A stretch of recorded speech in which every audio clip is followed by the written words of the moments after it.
pandemic, how... Hello, everyone. I am Zsuzsa Cserk, Director of Virtual vASN, and I'm here to welcome you at our last event of the 2021 year. And we are focusing on the big topic of nationalism and the pandemic, how the global far right capitalized on COVID-19. And I'd like to remind everyone that when we launched Virtual vASN in spring 2020, our very first event focused on nationalism and the pandemic. And it is fitting that we return today to this topic at the end of the second year of the global pandemic, now that we know more about the pandemic, and we also know more about how much we don't know. And especially about how it affects politics, policy making, essentially the evolution of the rules by which we live. So we are bringing you an international panel of experts who will share their views and answer questions.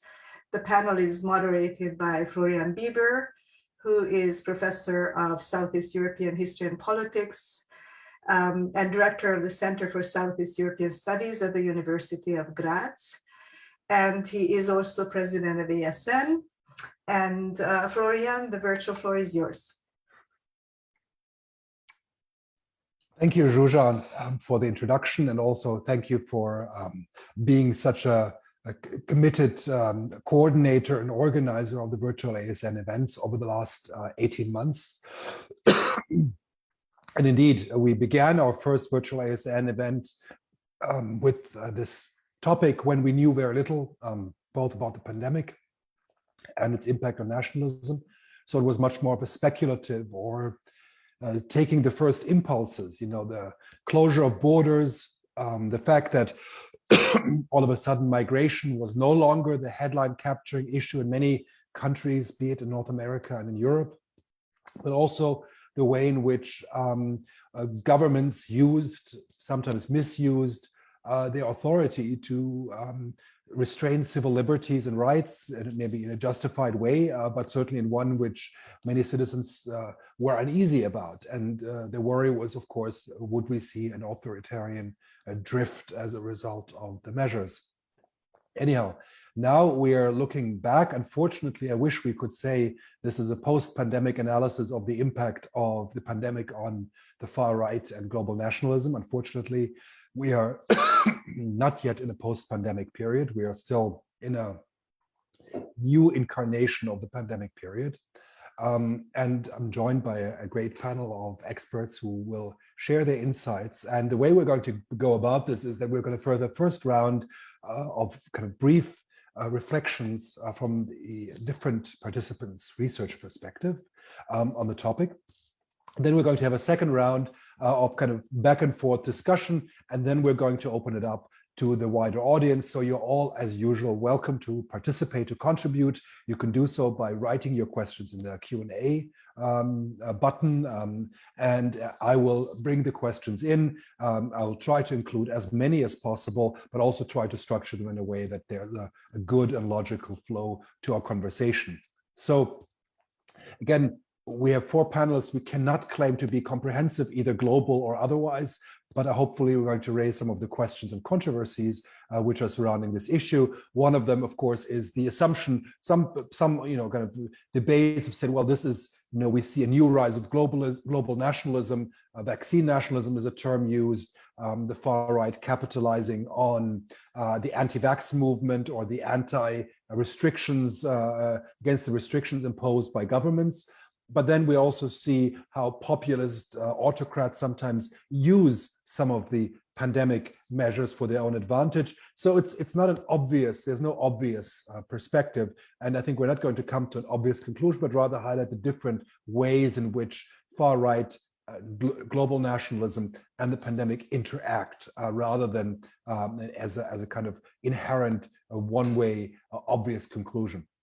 So let me first introduce our first speaker, Eric Woods, who is a lecturer of sociology at the University of Plymouth, and we'll all post, as usual, the longer biographies in the chat so you can find out more about our speakers. I just want to mention a forthcoming publication, which is very interesting and relevant for our conversation tonight, called The New Nationalism in America and Beyond, the Deep Roots of Ethnic Nationalism in the Digital Age, which looks at, in particular, Twitter communication of political leaders in the United States and Europe. So I would hand over with this to Eric, and let's get us started then. Please, the floor is yours.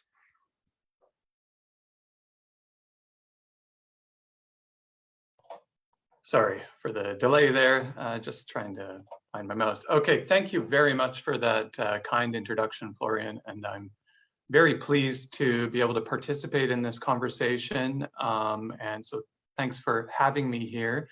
And I hope that I can add to the conversation in some kind of meaningful way. And I look forward to hearing questions and comments from others.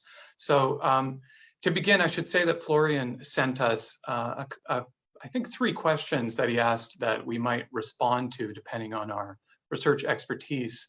And I'm going to focus on a 3rd question he sent us, which was, how do you see the wider impact of the pandemic on nationalism? And I'll leave more pinpointed conversations about the rise of the far right and its relationship to the pandemic to my co-presenters.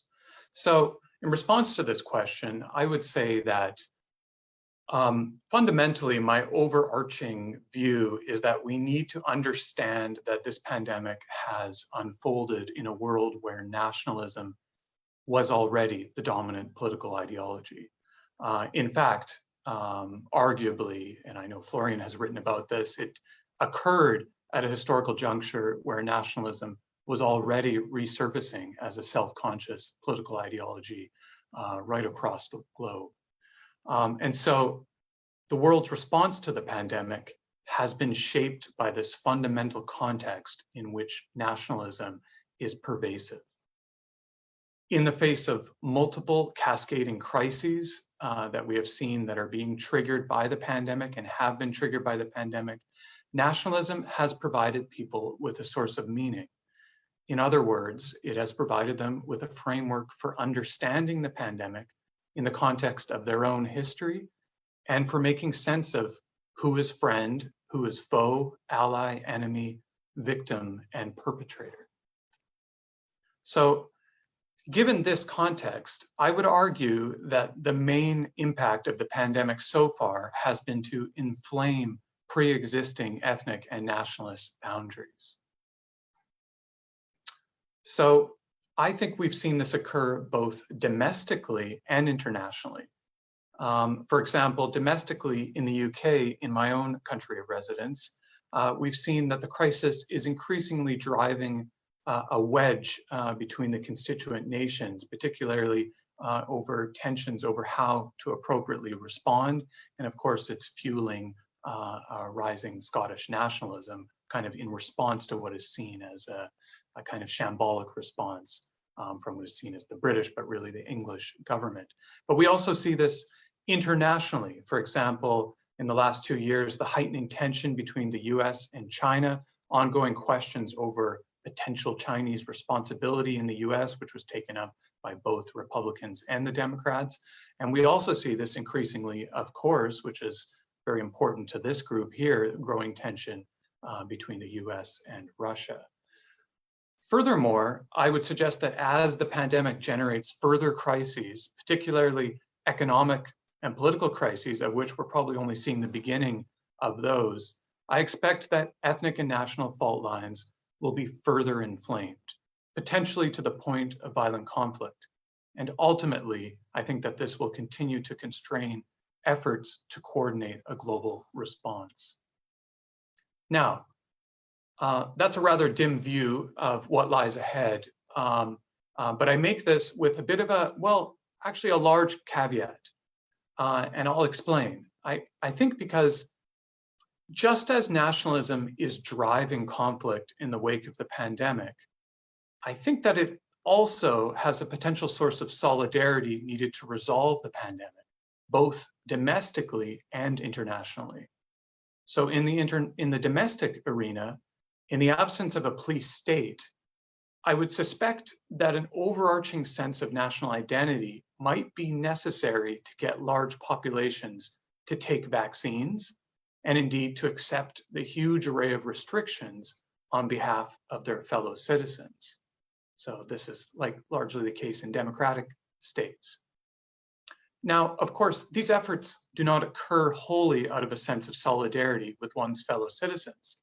They also likely arise from a sense of nationalist competition with other communities. And here, and this is just some conjecture, I would argue that a degree of nationalism motivates our obsession with global COVID league tables, which daily record which national states have the highest proportion of people vaccinated, who has the least amount of deaths, who has the least amount of cases, etc. So to what extent here are poor rankings associated with a sense of national shame and good rankings associated with national pride? And to what degree does that drive a kind of inverted internal vaccine nationalism to get people to get vaccinated? Similarly, we even saw in the beginning that the drive to produce vaccines became enmeshed with nationalism, in which there was a kind of drive of who would be the first country that would produce the first successful vaccine. And of course, it was somewhat strange because many of the companies involved in this are international corporations, but there you go.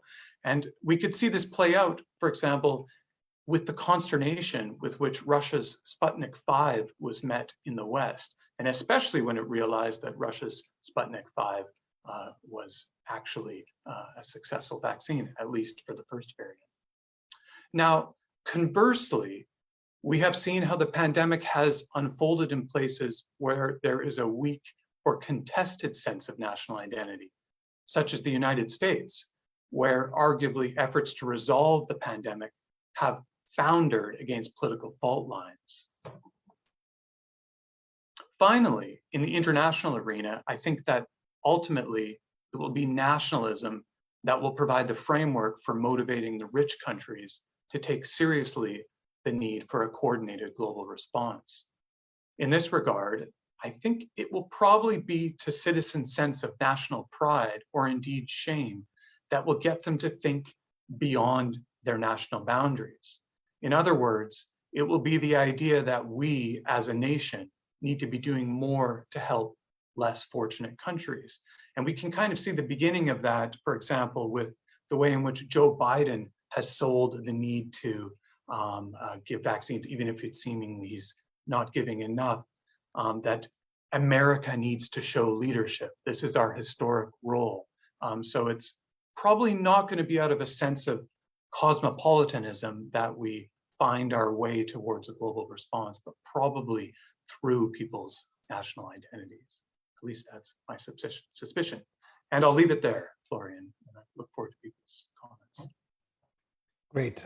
Thank you very much, Eric, for your kind of the larger question of the kind of also more historical context. And I think we can maybe come back to the question of, is it the assertion of the state or of nationalism we're actually seeing in this process, which I think one can look in different directions. And now we're kind of going to go a little bit more away from state actors to kind of non-state actors, in particular far-right movements, and how they specifically deal with the pandemic and how they talk about it. And so we're going to go to Sabine Volk, who is a doctoral researcher at the Institute for European Studies at Jagiellonian University in Krakow. She's been involved in a number of international research projects on the far right, Horizon Project, Fatigue, and others, working also with the Center for the Analysis of the Far Right. And as a publication I want to mention, which is particularly relevant for our conversation today, we have her recent publication, Frontiers in Political Science, called Political Performance of Control During COVID-19, Controlling and Contesting Democracy in Germany. And I'm happy to share the link to that as well in the chat. So Sabine, the floor is yours. Thank you so much, Florian, for the kind introduction. And yes, I also second Eric's greetings. It's really a pleasure to be here today. And yes, thanks for the invitation. I'm looking forward to the discussion. This is now really interesting, the link of my thoughts to Eric's earlier presentation. So I think from my talk, we will not see nationalism as a solution of current problems, because I will be talking about groups that, as Florian mentioned, are maybe very nationalist, but still don't really support solidarity actions such as vaccination. Yeah, so my focus today will be on how far-right protest movements have responded, have reacted, have creatively adapted to these changing context conditions, how they have adapted their action repertoires and their discourse. And I will analyze just a few examples of how they have done that. And overall, I will argue that even though we might have expected the pandemic to contribute to a temporary demise of far-right activism, because Florian mentioned it in the beginning, this issue of immigration lost lines, and also because there was a ban on public gatherings, on demonstrations. But I will still argue that actually the pandemic constituted open discursive opportunity structures for far-right actors. My contribution today draws on my own research within especially one far-right protest movement in Eastern Germany, the so-called Pegida, in which I conducted fieldwork, and it also draws on common research that I do with Dr. Mannes Weiskircher, who is a researcher at the University of Oslo.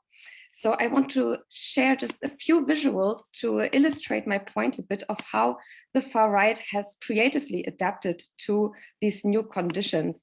So very early on during the pandemic, far right protest actors in Germany, but also beyond, found new ways how to mobilize while still actually complying with governmental measures that were designed to contain the spread of the virus. Yeah. So this Pegida movement, for example, on which my empirical research focuses, even designed a kind of online protest in which they really translated their protest ritual that usually happens on the streets of Dresden in Eastern Germany to the online world. And as you see here on the slide, it actually looks a bit like what we are doing today. So this kind of group call that was live broadcast on YouTube. Other active repertoires also included so-called strolls in public gardens, here also in Dresden in May 2020, or protests in so-called, what I would call social distancing mode, so not as a crowd, but here an elongated protest along a highway in Eastern Germany, in which these kind of distances were more or less kept. So in a way, there was really this attempt to still bring people to the streets, but to comply with these new conditions. What I'm really interested in, and I think here I also tie into what Eric was talking about, how actually far-right protesters, how do they understand the pandemic? How do they frame it? And I want to claim here that the far right has creatively adapted collective action frames and discourse to this new issue that was on everybody's mind. So public health, pandemic, and governmental restrictions. And we can very nicely trace that by looking at this German Pegida movement that shortly before the pandemic, for many years before the pandemic already mobilized regularly on the street and always chose a cultural frame. So claimed to defend the country, so Germany, the German and European culture and the values. Now, if we see these second sets of two banners that advertise protest of Pegida, we see how this actually shifts towards a collective action frame that is much more focused on the issue of democracy, civil rights, and the constitution. So now far-right actors tied into this discourse that what is actually at stake is the very essence of democracy in Germany and Europe and beyond. And they portray themselves as the defenders of individual freedoms, of civil rights, and even of the constitutions of their countries. And as such, they frame themselves, and this is here the last banner that I show on this slide, as a democratic resistance force against an increasingly what they call a dictatorial system, a totalitarian system, a corona dictatorship that undermines democratic values. So we see here this shift from more cultural frames of collective action to frames that are more focused on this democracy issue. And to just give a bit more flesh to that, I want also to show you how this is done in public protest, how these kind of meanings are constructed. And what is very popular among these far-right protest movements is to strategically use the past and to use memory, and that is typically then drawn from this local context. So it's very much in line with previous protests, but also with larger historical narratives that are present in the region. So in Germany, and especially among these Eastern German protest movements, we see a lot of references to previous dictatorships in Germany. So both the socialist dictatorship in the former GDR, but also Nazi Germany. So a lot of now governmental measures are compared to Nazi German measures of oppression. So the vaccination passport will be compared with the so-called Gesundheitspass, genealogical documents, the police forces that are enforcing coronavirus measures are compared to the secret police of Nazi Germany. So by putting this Gestapo, appealing to Gestapo, yeah, from back then, and they even go so far as to compare current vaccinations campaigns with the Holocaust. Here, talking of a Vaccinokost, or in German, Impfokost. So these references to memory are strategically employed in order to flesh out this collective action frame of far-right protest movements as resistance forces against these so-called dictatorial actors that are in government. So based on these just really few insights, I would like to dare to draw like three kind of preliminary conclusions on what the pandemic has so far meant to the far right. Yeah?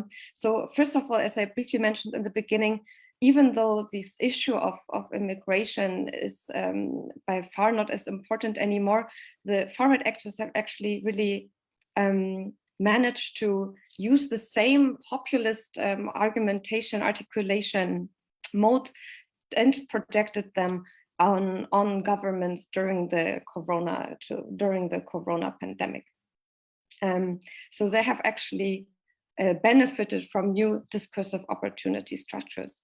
Second, far-right actors have actually undergone increasing processes of transnationalization throughout the pandemic.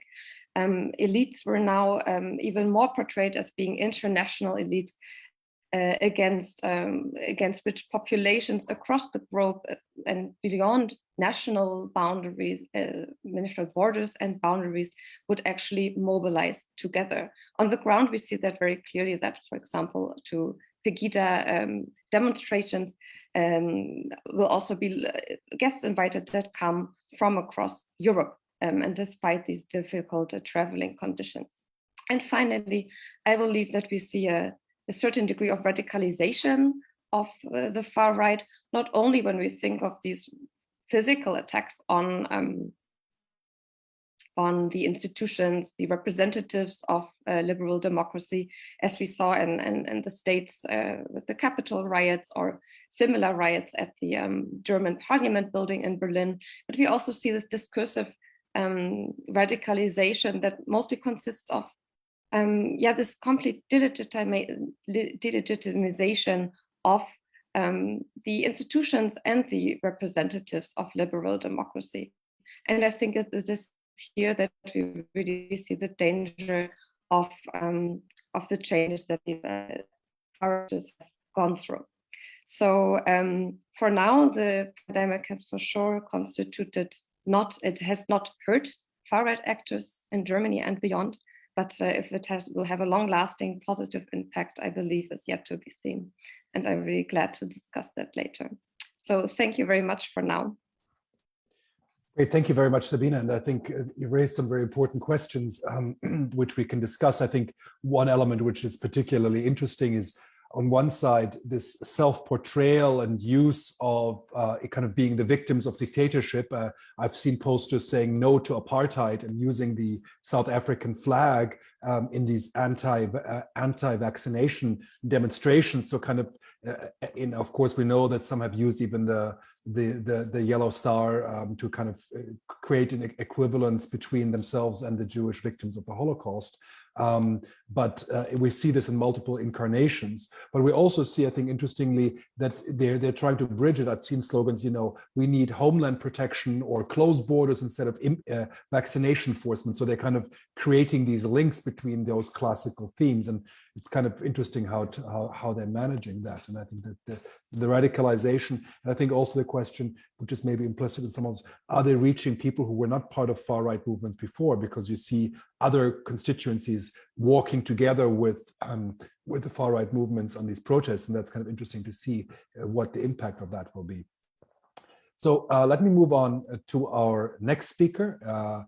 Bharat Ganesh is an assistant professor of media studies at the University of Groningen, and he's also worked on a number of research projects on international research project on the far right, and especially on online extremism. This is really his focus on how extremist networks use social media. So a certain way we're going to go from the streets online, as far as I see in our next contribution. So Bharat, go ahead. The floor is yours. Okay, thank you very much, Florian, and to all of those of you at ASN, thank you very much for having me, and also to Eric and Sabina for two very, I think, important and provocative contributions so far. So yes, as Florian notes, my work tends to focus a little bit more on online extremism, and I think one of the key things about that is sort of working through and thinking about the far right online. One of the key kinds of focuses I've had is kind of how do these publics that the far right is able to kind of bring together, how do they work? What are the kind of cultural processes going on within them? So more recently, I've been trying to think more theoretically about how do we understand and consider, what these developments mean for the far right, and how do kind of the continuities that I think Eric had pointed to continue to shape the context that we're in. So I'd like to actually kind of start by reframing the question that we began with when we were asked to do this panel. I think before we go there, I want to lay out just a few points about context, and some of this is kind of based on sort of my own research around far right online, but also more generally in terms of what I think the literature is telling us when it comes to the far right. So the first point is, I think it's really important to understand the far right as not simply just a political system, or sorry, a political network, but a much more complex network with various kinds of actors. And it's got really quite fluid boundaries. And that fluidity has allowed the far right in countries across the world, I would say, to obtain significant purchase in what we often refer to as kind of mainstream sort of public spheres. So my comments here, I hope, will kind of give us some broader questions to think critically about this relationship between the pandemic and the far right. So the question we started with was, how have the far right and nationalist parties and movements responded to the pandemic and government responses? I think in my sort of reflections here, I want to sort of change the context of this question and to change sort of some of the kind of the implications within the question, right? I want to move beyond just thinking about parties and movements, and also these broader publics that people are caught up in and inhabit. So the way I've sort of reframed this in my head, right, and this is intended also to be a point for maybe for all of us to think about and reflect on a little bit more, is instead we might want to ask, how is it that far right actors have advanced majoritarian and masculinist projects during the pandemic? I'll come to in a second what I mean by majoritarian and masculinist. So I think one of the things I want to contest is that I'm not so convinced that there is some kind of relationship we can isolate between the far right and the pandemic, and also the pandemic and nationalism. I think Eric's points have already made that really quite clear. But I've started to think about this more in terms of how has nationalism actually impacted the pandemic, right? So I'm trying to think more about how these existing contexts and sort of existing kind of cultures and social practices have started to shape the way in which the far right has interacted with the pandemic. So I think if we look at the far right from a cultural perspective, there's probably two key developments that I think are most important. I think the first, which is not least due to digital communications, but it's not solely due to digital communication, is that we've got diffuse far right publics that extend across social, broadcast, and print media. They also expand quite broadly across global space, right? And digital communications play a really fundamental role in that. On top of that, we've got other layers like really quite complex systems of political communication and actors who are exploiting far-right sentiments and ideologies in order to get themselves elected, right? Donald Trump is the easiest kind of example here of people who've tried to use racist and white nationalist and majoritarian discourse in order to improve his own political fortune. But I think most importantly, right, what we're talking about, and I think, looking at the far right in the digital context really stresses this, is that we're really dealing with a very heterogeneous set of actors. So how does that come together, right? And that's one of the things that I spend a lot of time thinking about. So we've seen these publics congeal around what I think is, at least if we're trying to adopt some kind of a global perspective here, I think they've congealed around what I think is best described as a series of majoritarian and masculinist social projects. So by majoritarian, I'm really referring to countries for whom the sort of hegemonic ethnic or racial identity is meant to be protected and held superior over others, right? So majoritarian here is referring to a certain kind of racial order. Now that's configured differently in all kinds of different places, right? So that's why I'm not saying just for example, white supremacists, right? There's places where, as we'll hear, I think a little bit later in India, right? We're not talking about white supremacy, we're talking about other kinds of supremacy. So that's why I use the term majoritarian. Second point is masculinist, right? And I think the sort of maintenance of heteronormative forms of what one of my colleagues referred to once as conjugal order. This is a colleague, Elisabetta Kaufmann, who I think used this vocabulary in a really useful way to think about how the maintenance of specific kinds of heteronormative orders about gender are really central. Right, so that's, I think, the sort of the cultural processes and the cultural discourses that are bringing together these heterogeneous sets of actors. Right, so I think that's a really important piece of context here. And they're really brought together by a sense of backlash against those who want to challenge existing racial orders or existing forms of conjugal orders. And we see this all the time, right? It's not something that just happened during the pandemic. We've seen this in terms of sort of right-wing hostility to leftists, to feminists, and in the US, people who get labeled as woke, right? But as the pandemic has been politicized, right? Particularly here, I think speaking in Western countries, as the pandemic's been politicized, and you've got the kind of division around the pro-mask, pro-vaccine, pro-science kind of rhetoric, that tends to be more hegemonic amongst those enemies of the far right. So what we see is that these sort of groups that have been challenging racial and conjugal orders are now also the ones that are calling for compliance with the kinds of regulations that have been necessary to minimize the spread of the virus. So what we have is sort of this shifting target of backlash from racial and conjugal orders to another layer, right? Which is on top of that, this kind of demand to comply with different kinds of regulations that have come up in the context of the pandemic. I think this is really important because what we see, and I think Florian actually kind of mentioned this, right? When we're talking about people who are talking about themselves as sort of victims of these corona dictatorships, right? this sort of sense of victimhood and then rage that comes alongside that sense of victimhood, I think is a really central way in which the sort of political capital that the far right relies upon has sort of been reconfigured and reused in new ways to some degree during the pandemic. This brings me to my second main point, which is I think we've seen the expression of rage as a fundamental rhetorical modality for the far right, both before and during the pandemic. So here I think kind of discussions about affect and emotion are really central. And so throughout the pandemic, right, we've seen far right politicians continue to stoke these kinds of victimhood narratives and this kind of rage, right?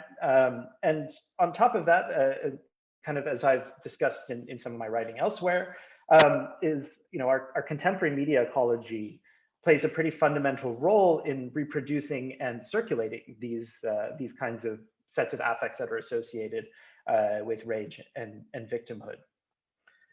So I'd say especially when we're talking about social media, the interplay between actors in the system, I think significantly amplifies this sense of rage and victimhood.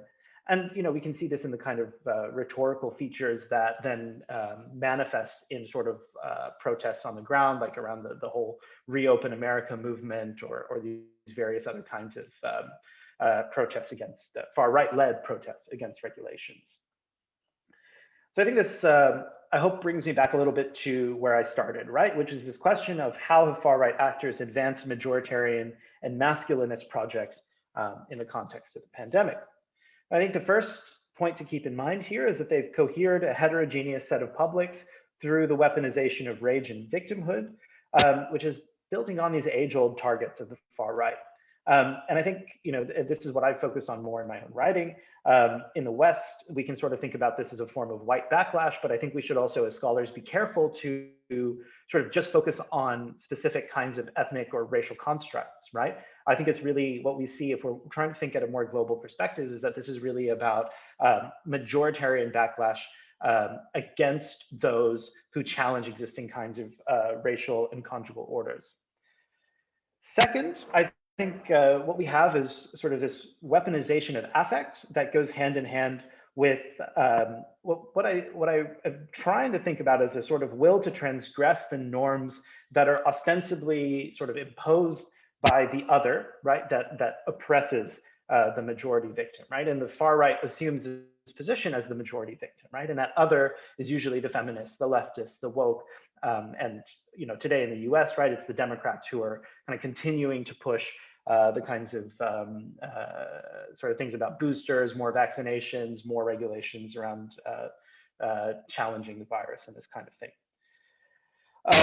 But I think this sort of frame of transgression is also really useful in thinking about the role of conspiracies as part of the kinds of transgressive acts that are meant to sort of reassert this kind of majoritarian and masculinist sense of dominance and sort of feedback into those backlash narratives. So to conclude, I want to come back to this broader point around nationalism in the pandemic. And so here, when I'm thinking about nationalism, I think it's a much more sort of narrow version than what Eric might have presented. I think it's a bit closer more to what Sabina has presented. And I'm glad that we have some of this distance here. I hope it'll be fruitful for our discussion. But here I'm thinking about nationalism as the sort of ethno-nationalist politics or the majoritarian masculinist politics of the far right.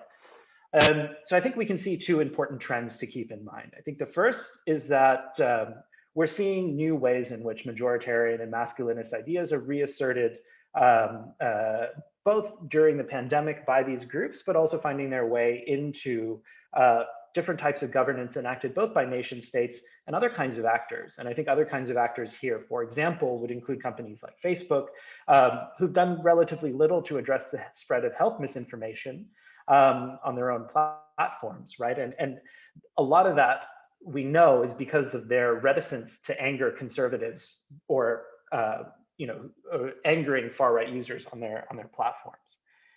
So I think what we have is this first trend is that the mainstreaming of these majoritarian and masculinist rhetoric reinforces nationalist responses to the pandemic, as well as the governance of public health threats, not just by state actors, but by multiple kinds of actors. Second, and finally, I think the pandemic has helped in general to support the networks and systems that are responsible for the circulation of the affect around rage and victimhood that the far right relies on to bring its heterogeneous parts together. So in this sense, I think the necessary public health measures that we've had serve to reinforce the sense of victimhood, right? Oh, my freedom has been taken away, and feeds the possibility of transgressing these regulations as a sort of meaningful political act for the far right. So that's the sort of kind of cultural prism through which I think we can start to think a little bit more about how the far right's operated through the pandemic. Thank you. Great, thank you very much for those thoughts, and I think we'll come back to some of them trying to help to kind of also bring in a more global perspective, which is in fact a great transition to talk and to introduce Evian Leidig, who is going to kind of give her reflections and her research as a research fellow at the International Center for Counterterrorism in The Hague in the Netherlands.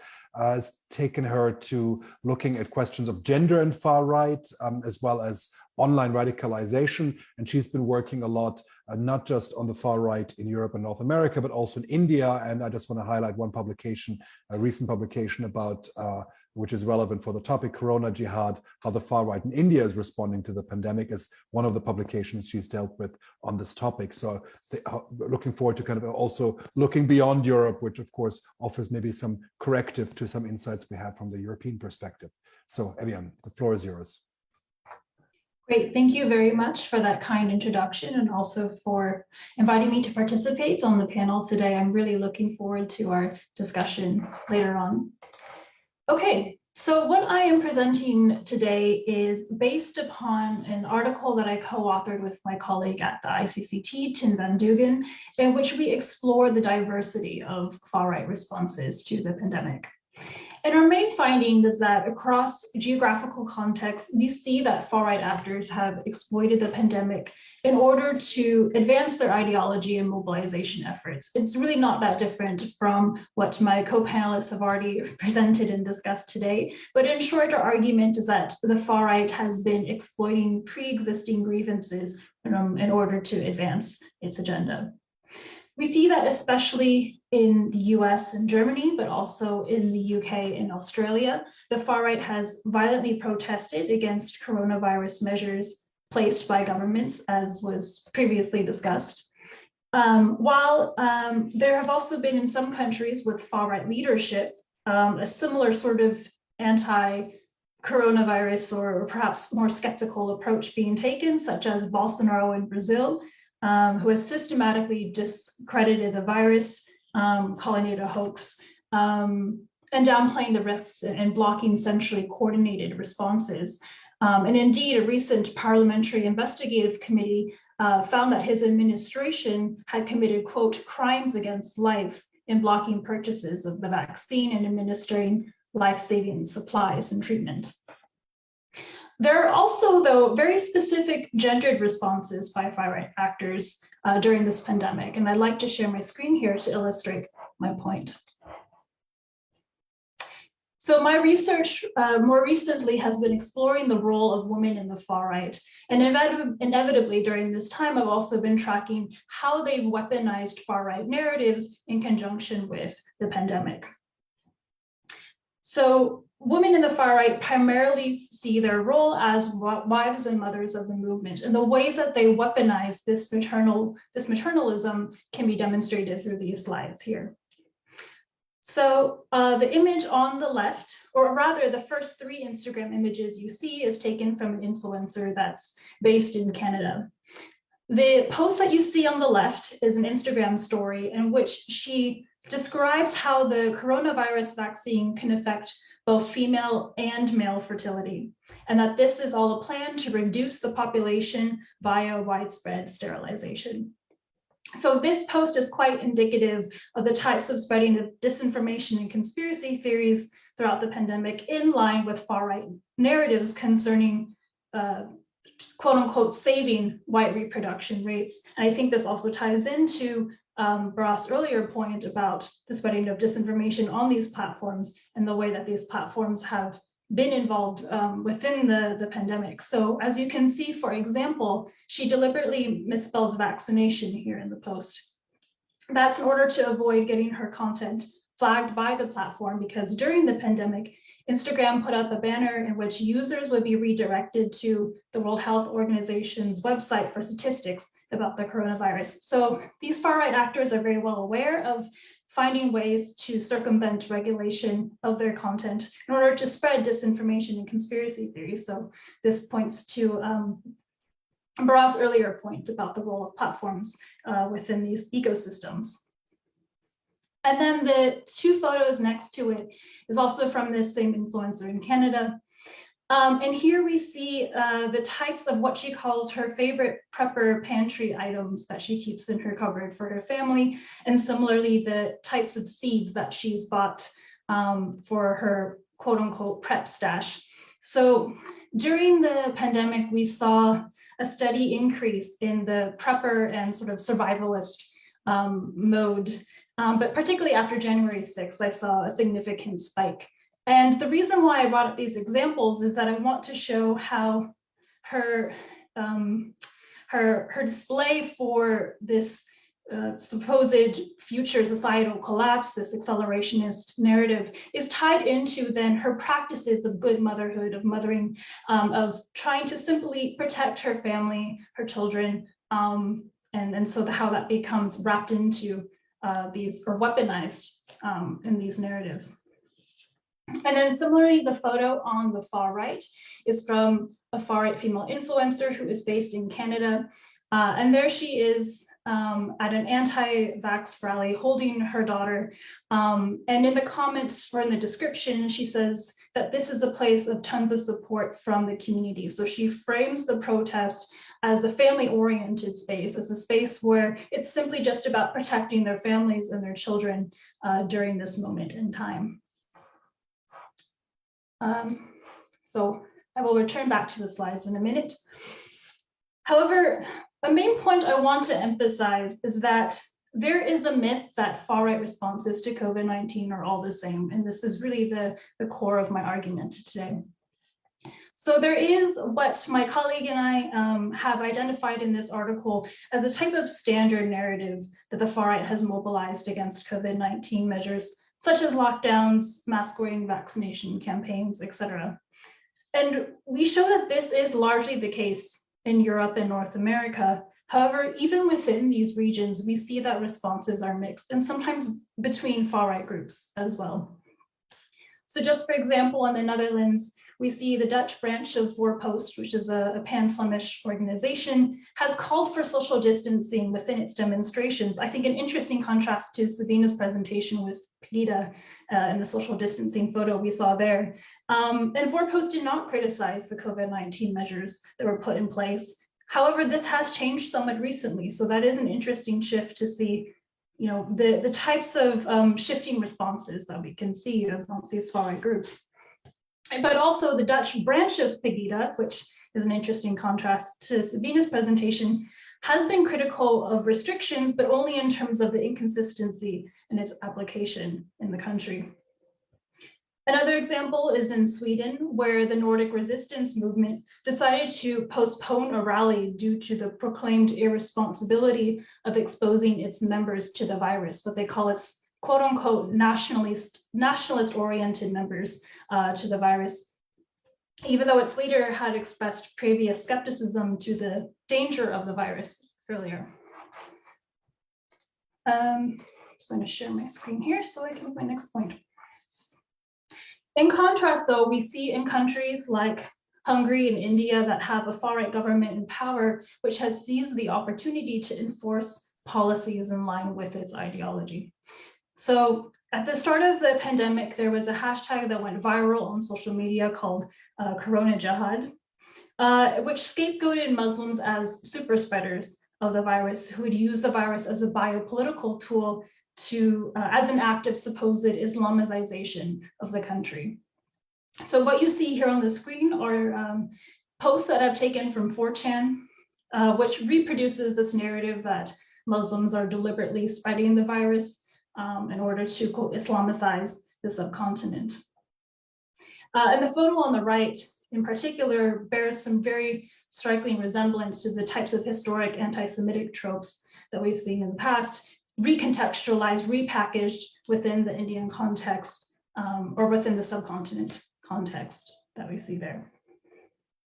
And indeed, it was members of a male only, so this is an interesting addition to Ralph's point about the masculinist project, but we saw members of a male only paramilitary far-right group called the RSS, which during the pandemic would patrol the streets and man checkpoints in order to ensure that people were complying with the government's lockdown rules in place.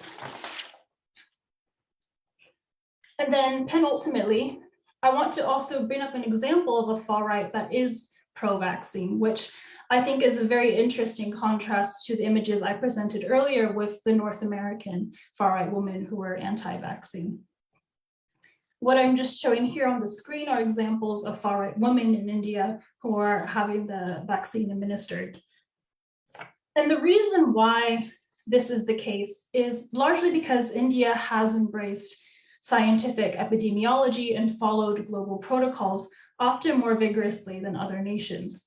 But in addition to these protocols, the Indian government and popular culture, and here we can tie into Bharat's earlier conversation about cultural affects and emotions, how the government and popular culture have enthusiastically promoted Vedic science as modern science. So in this case, tying in ancient science to India's modern science with its primary role in the world as a medical producer, manufacturer, and distributor of vaccines and pharmaceuticals. And in particular, Modi, the Prime Minister, and his cult of personality have played quite a significant role in mobilizing the nation, while also consolidating Hindu nationalism during the pandemic. So just to provide my concluding thoughts here. So the primary arguments I'm making here is that the narrative of far-right responses to the pandemic is more complex and nuanced than that which is commonly presented. And this is not only diverse in terms of geography, but also sometimes within various far-right actors within countries. And that related to this, we see that far-right responses are partially determined in relation to those who are in power. And I believe this last point is quite key towards understanding various dynamics and responses. So thank you very much. And I look forward to our conversation. Great, thank you very much for bringing that in. I think that that is an important point. I mean, I both like the interesting way in which kind of gender roles and the gender dimension of the anti-vaccine campaign, but also the role, of course, in which is central is the position of power of those far-right movements, which has a very different, which impacts their role. And even if they're in power, they're quite different, right? We have Brazil on one side, where we have a kind of denial of the pandemic, and we have the Indian example, which is quite the opposite. So I think that's interesting. There are a couple of points I want to maybe bring out from what all of you have mentioned in your presentations. And I mean, the first one is really, to which degree is the pandemic, transformative or just affirming existing trends? I mean, is it really changing something fundamentally about nationalism or the far right, or is it fundamentally just the latest incarnation of movements which have been growing in strength in the years prior to the pandemic, and it provided a new venue for articulation, but it's fundamentally nothing new, right? It's just kind of business as usual in the new circumstances. This is a question I have, and it's got connected with a question of both the people they are reaching, so in a certain way, there, as I hinted earlier, the ability to connect to people who might be not far right, active in the far right scene prior to the pandemic, but who are susceptible to believe in conspiracy theories and maybe in state skeptic or science skeptic, esoterical and whatever else, who then become kind of incorporated into these movements. So is this a change? The two other points which struck me from your presentations, which maybe is for all of you to kind of respond to, is we in the biggest term, the biggest use of the word nationalism in the debates is the vaccine nationalism, and I'm just wondering, is this actually nationalism at all? And it's similar to something which Eric was talking about. It's like a lot of what we're seeing is the reassertion of the state over the last year and a half, because we have states which control borders in a much more rigorous way than they've ever done before in recent decades. We also have states which also restrict their own citizens in a way. I mean, we take Australia, where citizens couldn't return to Australia. So this is not nationalism, but it's a state having an authority over citizens' mobility in a way which we in pre-pandemic times could have considered unacceptable for liberal democracy, right? The idea that citizens cannot move freely, even returning to their home country, is normally conceived to be one of the kind of fundamental rights of a citizen. And so are we seeing actually just not nationalism, but statism, the reassertion of the state globally as an actor which controls and which is in a certain way rolling back a lot of the sense of loss of control. Now, of course, this is what links to the far right, which often has this loss of control. I mean, taking the British Brexit slogan, "We take back control." This is, of course, one of the kind of important arguments. But it's still reflecting a different type of policy, and it's usually not framed as national control, but as state control. So I'm kind of wondering, is this different, or is this what is the dynamic of that? Especially considering that many of these far right movements are anti-state, right? They're like, they're kind of they're highly critical of the state. They're saying the state is actually transforming into a dictatorship. So they're, not in all cases. We heard in India this is different, and in others possibly as well. But there is a lot of resistance to the state, which is, of course, this paradox that the far right wants a strong state. Usually, I mean, they are fundamentally about strong states, right? They don't want weak states. They want as much authoritarian states as possible, of course, under their own ideological vision, but it's not. So in a certain way, they're criticizing the state of being authoritarian, while at the same time, of course, their vision of the world is authoritarian. So this is kind of this paradox, which also brings them then to portray themselves as these victims of a strong state, which at the same time they envisage themselves as the ideal type. So this kind of interrelationship, I'm kind of interested in hearing your thoughts on. And then lastly is the kind of global dimension of all of that. I mean, some of you have written, and that's something I'm interested in as well, in which how far-right movements have become at least European and maybe even more global, in the sense that they are, from Pegida, which has the word the Occident in its title, to others which claim to be European or transnational. And I think some of you have mentioned how these movements are communicating on a transnational level. And of course, the pandemic provides the ideal frame, because all of a sudden it's a global occurrence, right? So even migration was not global as a target or as a focus of far right mobilization. It was one in Europe and in North America. But let's say in India or elsewhere, it's minorities often which are a target. So I'm just wondering to which degree the pandemic provides for a global frame for these movements to actually find a basis of communication, which creates a kind of more global network of the far right and extreme nationalist groups, and what are the repercussions for that? So these are just some of the questions which came up in my, in me hearing what you're talking about. So I would just do a second round also, where you're able to then maybe pick up on some things which any of you have said to see how we take it. And I'll just remind the audience, of course, you're welcome to start writing your questions into the Q&A box, and I will be happy to include them in our next round of questions. But I would go with the same round for this one, and then afterwards, afterwards, we'll see where the questions fall, and I'll ask whoever gets the questions directed to. So let's start again with Eric. Do you want to go ahead? Sure. Yes. Thank you. Thank you for the questions, Florian, and I'll try to respond to some of them. I think the question that's probably most directed at me is, what is the relationship with the state and nationalism? And I suppose, just to take a step back, I guess one of the things that I wanted to convey in my part of this roundtable was to kind of remind us that nationalism is quite pervasive, especially in the West. And because it's pervasive in the West, it makes it kind of, in some ways, the only game in town, the only legitimate game in town. And it's difficult when you're studying the far right and you're studying nationalism to remember that.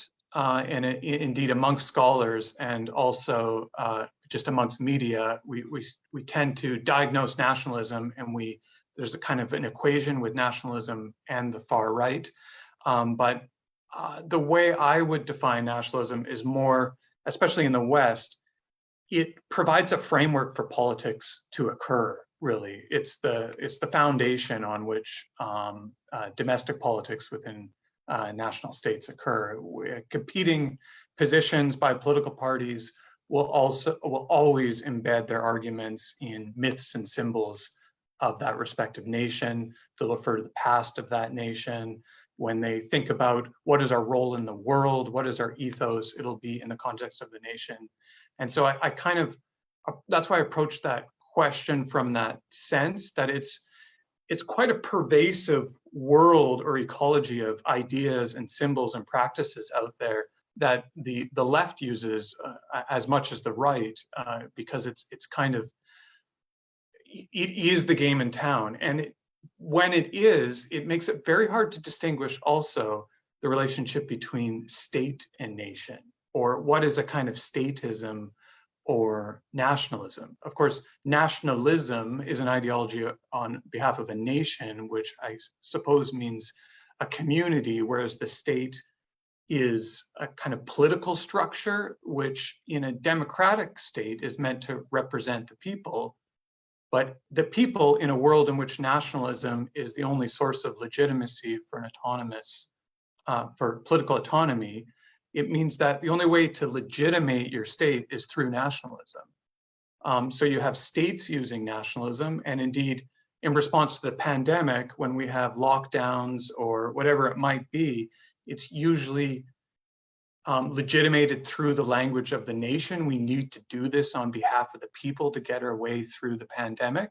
So we have states using nationalism. We have far right groups using nationalism. We have political parties across the whole spectrum using nationalism.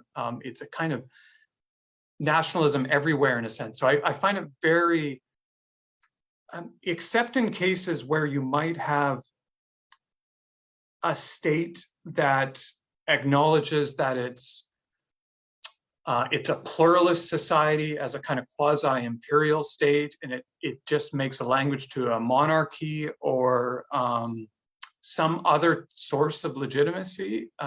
They all seem to be using nationalism to me, and I think what's going on is generally they use a majoritarian nationalism, to use Broth's term, and so we see that even in China, especially since the 1980s, since nationalism has become the main language rather than some kind of Chinese communist ideology. So that's I guess, in response to my question, that it's quite fuzzy, the relationship between state and nation. And also, I'm wary of diagnosing the far right as nationalism only. And in fact, I wonder if we are going to see a transformative effect, if it's going to be in a sense that I think Rogers Brubaker has written out, that there's a kind of like civilizationalism happening amongst the far right. And in fact, they might be moving towards a kind of post-nationalist discourse where at least the far right in the West sees themselves as a kind of Western Christian group that is somehow more than the respective nation. But I think probably my co-presenters could speak to that. So I probably spoke too much, so I'll give the floor over to others. Great, thanks, Eric. Sabine, do you want to pick up on that? Yes, great, thank you. Thank you for all these fascinating ideas. I already feel they will be resonating in me for much more time than tonight. Yeah, Florian, yeah, thanks for these three observations. I will quickly respond or share some thoughts on the first and the third one, maybe now starting with the third, so this global dimension of the far right, to tie in with what Eric just said. Yeah, I would definitely agree that, and this was one of my kind of tentative conclusions of having observed the situation now over the last more than 1.5 years.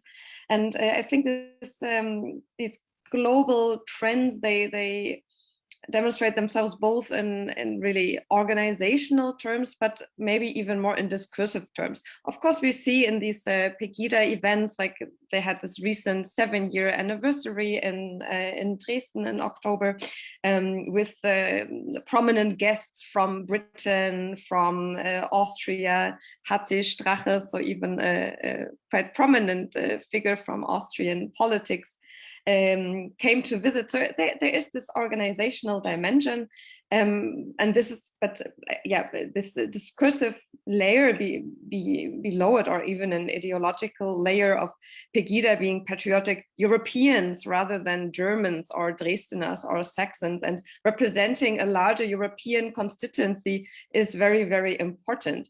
And to some extent, this goes beyond the borders of Europe. I co-authored a short piece on open democracy with Barbara Molas, who's also a colleague from the Center for the Analysis of the Radical Right, where we looked at how the Canadian branch of Pegida Canada, has really striking similarities with, in terms of discourse, with Pegida Dresden, even though these two groups have zero organizational ties. So there are these interesting parallels in terms of how conspiracy theories of Muslims carrying the virus are constructed on both sides of the Atlantic. I just want to briefly comment upon your first observation of the pandemic affirmed old trends, and is actually nothing new. And I would answer with yes, but. Yes, of course, because far-right actors, even before the pandemic, had these arguments of dictatorship being nearly established, and they took these coronavirus measures as the completion of dictatorial or totalitarian measures. But I think what is new in terms now from the pandemic is really that we see the strong actor expansion. Yeah, there are just many more actors, especially at local level. In this Saxon, Eastern German area, there are anti-corona protests every single day in all kinds of small towns. So it has really become a hotspot of anti-corona mobilization. And these type of protests, they reach much broader constituencies, not only people that hold nativist and authoritarian attitudes, but especially people that are that have a feeling of deprivation, of having rights taken away, and so these types of groups are from across the political spectrum, and there are many more people involved. I will hand over. Great, thanks, Sabine. Thank you. So, Bharath, what is your take? Yeah, I mean, I think a lot of rich observations to begin with. I think I'll maybe just make a few comments related to this kind of question about the state. I think Eric's point about being wary about diagnosing the far right as nationalist, I think, is a really fundamentally kind of important thing to keep in mind. And also, I think the point that we can have different kinds of nationalisms that sort of assert kind of solidarity between groups, or a pluralistic form of nationalism, right? That says as Brits or Americans or Germans or whatever, we need to come together and get vaccinated to get out of this pandemic and all of that, right? So I think those points are really important, right? And it gets us back to sort of thinking about how do we define what the far right is doing in its particular version of nationalism, right? And that's really about advancing a project, some kind of supremacist project, right? Like that's what I think makes those groups different. But I think one of the things we also need to keep in mind about whether we're talking about state or nationalism, I think is sort of what are the kinds of governance strategies that have come about recently, right? And a lot of that context has been shaped by really neoliberal biopolitical forms of management of populations.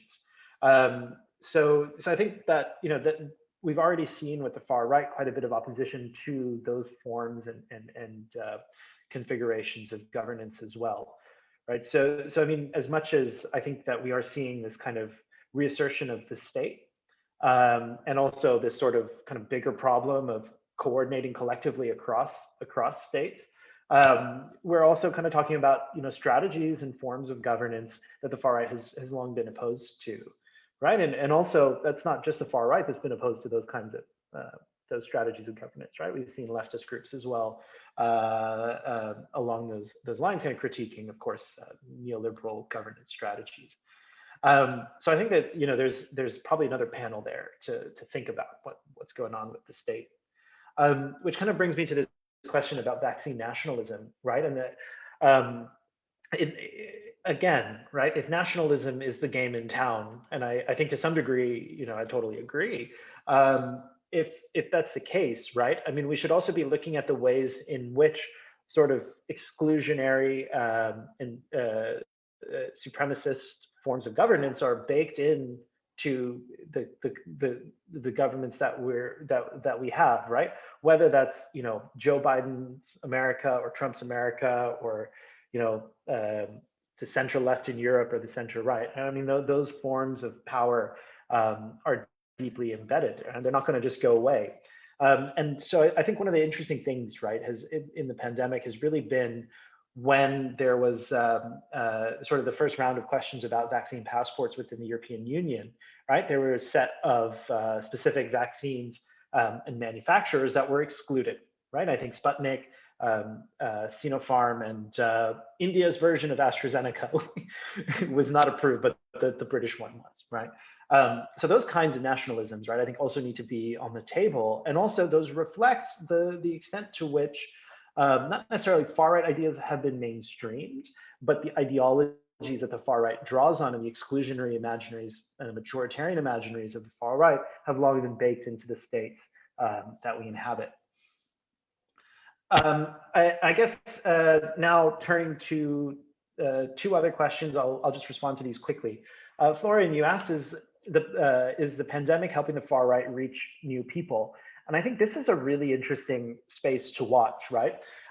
We've seen, of course, that vaccine disinformation tends to come from relatively more right-wing groups, but it's not exclusively the case by any means. So there's a kind of tension here, right? Or I think there was just an ISD report, Institute for Strategic Dialogue, based in London, sorry, that just discussed the ways in which you know, the wellness influencer industry on platforms like Instagram are connecting with the far right, right? And how those bridges can be built. And sort of, you know, the broader question about sort of the deterioration of trust in specific kinds of information and the wide range of I don't want to say inauthentic, unreliable sources when it comes to information about public health, right? That opens the door for, I think, far right exploitation down the road, right? That's not necessarily trying to say that there's a radicalization process, right? But then there's sort of kind of broader question around, oh, should I trust the government? Should I transgress against it, right? These all create discursive opportunities for the far right. And the last point, is the pandemic a global frame? I think in a lot of ways, we're still talking about business as usual for the far right. You know, it's just that there's this pandemic, right? It's a new crisis to exploit. I think the global frames are really around supremacy and the maintenance of specific kinds of orders about gender. I think that's really what it's about, right? And that's what brings these groups together. And you can see, for example, in sort of white supremacist groups, you have an imaginary of sort of a distributed white diaspora across the world. So we are seeing these transnational imaginaries, but I don't think the pandemic itself is causing the, you know, a faster development of that. I think that's been a trend that's been going on for some time. Okay. Great, thanks a lot. And now I'll give the floor to Evian. And again, I guess the question, especially of the influencers who are the health influencers and maybe also the end of days survivalist influencers. And is this one which would be of interest to hear your take, considering you've worked on that? Yeah, sure. And I will try to keep my answers brief because I want to give enough time for Q&A with the audience. So initially with that question, have things really changed with the pandemic? I think I essentially agree with everyone here on the panel. No, not really. I mean, maybe we've seen some small changes here and there, but as I discussed in the beginning of my presentation, our main argument is that the far right is just exploiting pre-existing grievances in order to advance its agenda and ideology. But at the same time, I do believe that COVID-19 has offered a sort of perfect storm for the coalescing of different ideologies and actors, as Broth briefly mentioned, with these wellness influencers and so forth. But what we see is this coalescing of far-right actors, ultra-libertarian actors, are in the US the type of militia groups or sovereign citizen groups, as well as these conspiratorial networks like QAnon, but also the anti-vax, wellness influencer groups, and how all of that is merging into, I think, what I showed with my slides with the Instagram photos, right? How it really taps into all these different conversations and networks that are happening. And then just to point, or rather the point about transnationalism, has COVID ironically sort of offered an opportunity for more transnational activity in communications. I do think that if we're going to look at a question like this, we need to separate it between what's more strategic and what's ideological in the various scales of interaction. So I think Sabina gave a good example of some of the strategic interactions that are occurring, but my interest is a bit more focused on the ideological components of transnationality. Which in turn just are there to reinforce nationalism. So I'm a bit more inclined on that side. But speaking to what Eric mentioned with civilizationalism, which I think is a much more interesting operative term here. Incidentally, I had an article published earlier today in which I looked at civilizationalism as a narrative between far-right women in India and North America. And so how that becomes a shared trope and perceived outgroup and enemy projections. But then thinking about civilizationalism, bringing in Broth's point about victimhood and Sabine's point about collective memory. So I think all of these, I think both victimhood and collective memory, but collective memory that's decontextualized and then goes through this type of revisionist historiography by various far-right actors, how then that becomes weaponized into victimhood towards frames like civilizationalism or nationalism, if we want to look at that level of operation. So yeah, I do have, I think, more that we could discuss together as a panel, but I'm really quite keen to open it up to Q&A. Thanks. Yes, we have a question from Myra Waterbury here, who is asking about, in a certain way, the kind of themes the kind of anti-vaccination movements are drawing on, and she was asking, particularly the majoritarian and masculinist projects on the far right, and whether it explains some of the versions of this can be identified in the vaccine as a potential demographic threat versus the pandemic itself, or like the idea that vaccine sterilization, a narrative, or the corona jihad narrative. And she's wondering, whether that is linked to any particular geographical region like North America or a more broad phenomenon. I guess this links to the question of what are the themes, what are the themes which make these, how the pandemic is used or how the rejection of the measures are used. I mean, what is the frames encountered? Is it because we've heard the example of the sterilization threat, which I've also encountered in Europe in many instances, also among people who are not at all part of any organized groups, but it's kind of ordinary people who are worried about vaccination. Young men often tell me in conversations they're worried about their fertility. So this is one theme, but I guess this, of course, then can this can be then hijacked by larger narratives about demographic threat and the Great Replacement theory and all of those kind of conspiratorial theories. So I'm just wondering, taking that question for all of you, is I guess what are the kind of themes we're seeing? What are the kind of mechanisms which come up in the way in which groups on the far right, nationalist groups, talk about the pandemic or the measures about the pandemic? What are the kind of narratives they're speaking to in that case. Who would like to jump in here and offer their insight from the narratives they have witnessed or seen? I could go first. Go ahead. Yep, go ahead. Since I did mention some of these tropes in my presentation. Yeah, this is such an interesting question.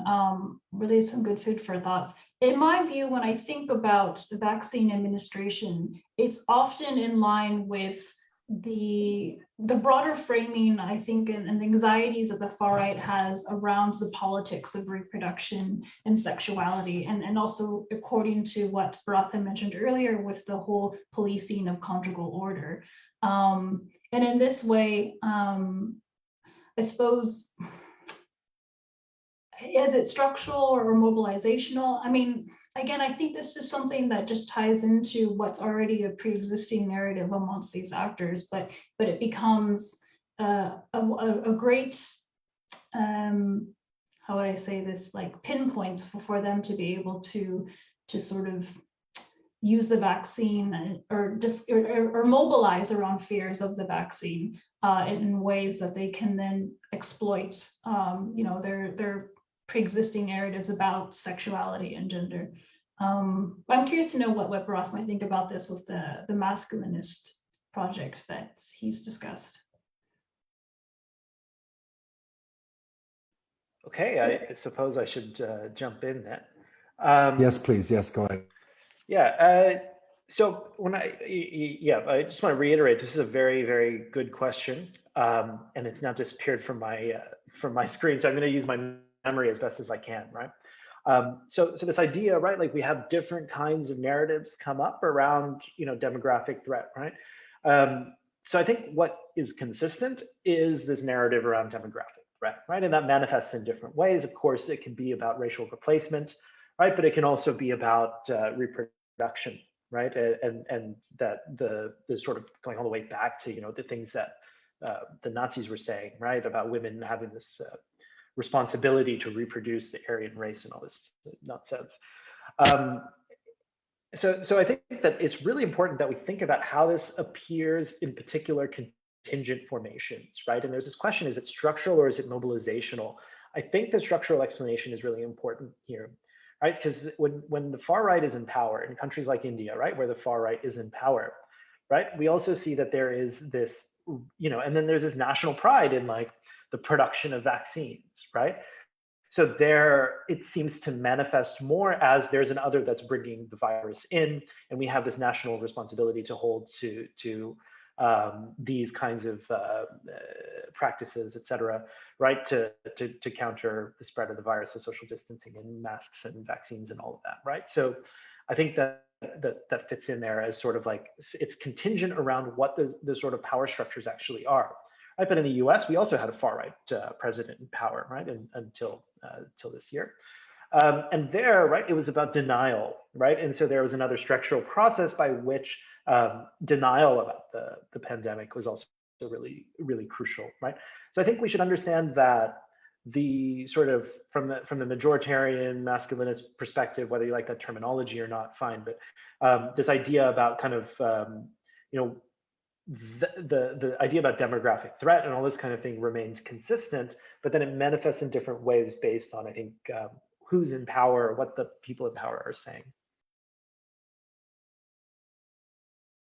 Great, thanks. Yes, Eric, go ahead. Mm-hmm. I'm sorry, I'm still kind of ruminating in my head about your question about could we see potential transformations, and I'm just thinking, right at the beginning of the pandemic, I was involved in what was called a scholarly exchange on what the pandemic could mean for nationalism. And in fact, in this book that you mentioned that I recently completed with a colleague, we first started with the case of the United States and tracked nationalist responses to perceived crises, to heightened perceived crises. And you do get sometimes shifts in who is seen to belong to the in-group and who is seen to belong to the out-group, and who's your significant perceived threat and who isn't. And so at different crises, the majority group, the white majority in the United States, at different moments has found other, groups that were seen to be malign and as perceived threats. And then you can have shifts back and forth. And so you might have this, for example, after 9/11, of course, as has been written about umpteen times across Western countries, you had a sudden shift where the significant perceived outgroup were Muslims and Islam in the United States. And that's kind of endured. So it's been a kind of sustained change in the perceived majority in-group in the United States. And almost as a part of that, as a part of the more longer term process, you'd have this kind of Judeo-Christian Catholic in-group. And so I'm not sure what we might see. Immediately after the pandemic, of course, within the West, you had scapegoating of people who appeared to white Americans and happened here in England to be East Asian, and they thought maybe they were Chinese, and there was a rise in anti-East Asian racism across, which has kind of been sustained. So I'm not sure if in the context of rising international conflict between China and the United States, you might see that sustained. So you could have small shifts in the content of nationalism, specifically in how the symbolic boundaries are perceived between who is the in-group and who is the out-group. And you might see perhaps even Islam kind of fall away as a sustained out-group, and maybe even see East Asians as the threat, because it's also linked to international context. So it's just some conjecture here, but just reflecting on the past few years. To your excellent question, Florian. Thanks, Eric. And I guess, the interesting question is, again, with the far right groups, and I would maybe bring in Sabine as had to have a last word, as she hasn't answered, but is of course that, the enemy for the far right, for some of the far right groups, is the state in these mobilizations. It's no longer a minority. It's this, the biggest threat is the biggest enemy is all of a sudden the state, which is quite interesting in the sense that it is, of course, these movements have not abandoned their Islamophobic positions, and in the case of Pegida or similar ones, but that's not what brings them to the street. The rhetoric is talking about the enemy being the state. That's quite interesting shift, because of course, before that, in several far-right movements in Europe, you already had the Reichsbürger in Germany, the idea that the German state is illegal, and all of those did exist, but the kind of centrality of the state as the main target of mobilization and enemy is I think maybe new, and it would be interesting in terms of the radicalization also potential of that relationship between state and these groups, which I think we're seeing with these protests a potential violent, a risk of violence, which is, I think, quite worrying. But of course, one which gets more attention if it's against the state than if it would be directed against a minority, unfortunately. But Sabine, do you want to come in on that? Because we have to, unfortunately, wrap up. And yeah, maybe just for a very brief comment, I would be a bit more specific and argue that it is far-right groups don't really oppose the state, but the governments that are currently running the state. Yeah, and I do believe that they are quite particular about making this distinction. Yeah, at least most European far-right groups, they are not pro-regime change. They don't want to abolish the existing constitutions or legal texts. It is even their argument that they would be the one who are actually protecting these legal texts, whereas the people that are currently in government are so-called left-wing totalitarian groups that have taken over the state. Then in Germany, there are these interesting comparisons of current government with the government of the GDR, or even of Nazi Germany. And in that context, even Nazi Germany is constructed as a left-wing dictatorship, referencing the word socialist and workers in the name of the Nazi party. And I think in that way, it is rather there's rather this narrative of a constant struggle of a so-called democratic people, democratic majority that is constantly struggling against left-wing totalitarian political projects. And yeah, to pick up briefly on the question in the chat by Ralph Yannick on how crucial is the anti-elitist element. I think it is extremely crucial, and it is becoming ever stronger. Yeah. Thank you. That's a good way of concluding. Unfortunately, there's much more need for discussion and not enough time. But I think, yeah, the anti-elitist element is, of course, very central. It's been a part of far-right movements before. The anti-globalist dimension, which of course finds its perfect reflection in government policies as well as the pharmaceutical industry, Bill Gates and the others, kind of scapegoats of the pandemic.